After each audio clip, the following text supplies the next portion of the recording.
Well, it's hard for me to know what he's thinking in his head or what he plans to do, but I do know that it violates U.S. federal law. In the year 2002, a bipartisan law passed by Congress called the American Service Members Protection Act said that anyone cooperating with the International Criminal Court is in violation of U.S. federal law. So if Mamdani does that, he's breaking federal law. And if he orders the New York police to try and arrest Netanyahu, which theoretically he could, the police might find themselves in an armed confrontation against the United States military.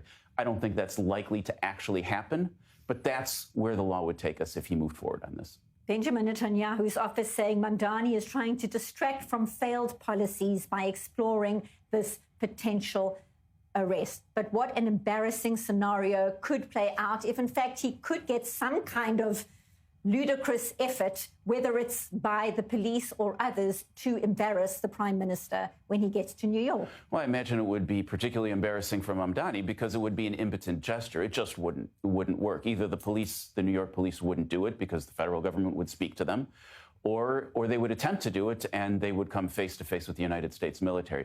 And not only does it violate American law, but what Mamdani's trying to do violates the very international laws that he's claiming to uphold. The United States is not a signatory to the Rome Statute.